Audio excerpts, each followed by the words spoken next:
Karen and Abner, I spoke with Heather Gonzalez, the older cousin of a young girl who attends South Elementary School in Plainview. She says it was actually a second incident that brought the details of this situation to light. She and her family noticed strange behavior by the child. When they asked her what was wrong, she told them something no parent wants to hear.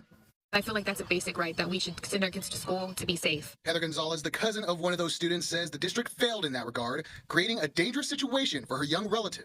She says her family only caught on after a change in the girl's behavior. And she's in distress. She's like, my stomach hurts. I just want to lay down. You could tell something's wrong with her. And they said, well, what's going on? What happened?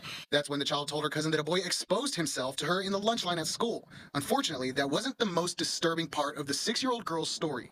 The girl claimed a student, along with others, pulled her under a desk and forced her to perform a sex act during class more than a week before. The incident reportedly recorded by another student on a school iPad, the young girl doing her best to fight back. She said she was hitting him with the poetry book. When Gonzalez asked how long this went on for, the child's response, And she said, until they let me go.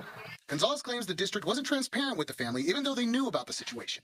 Everything was no comment. I cannot tell you. No comment. So you mean to tell me abuse has been happening for a week and a half and these kids are still at the same desk? My cousin is still at a desk with all boys, having to see her abuses every day? We spoke to the superintendent of Plainview ISD to ask about the district's response. He says when the content was found on a school device the day after the incident happened, a report was made and CPS was contacted. A state investigator then started working with local law enforcement and arrived in Plainview the next week. And he had asked that we hold confidentiality because he wanted to be sure that he was able to get the full story from each of the students, the minors that were involved in the situation. Now Sanchez hopes the parents and district can work together to find a solution that works for everyone.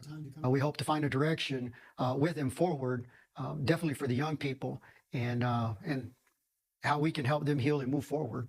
Gonzalez says with the students still attending South Elementary, the district should be doing more to protect other kids. Or are you letting these other parents know that their kids could possibly be a victim next? I feel like as a parent, you should know. The teacher who was in the classroom the day that this happened has been placed on administrative leave pending the outcome of the investigation. And we did reach out to CPS, who confirmed there is an active investigation into what happened at South Elementary. As for Gonzalez, her and her family and friends will be holding a demonstration to support her cousin this Friday at 6 p.m. at Broadway Park. Karen and Abner.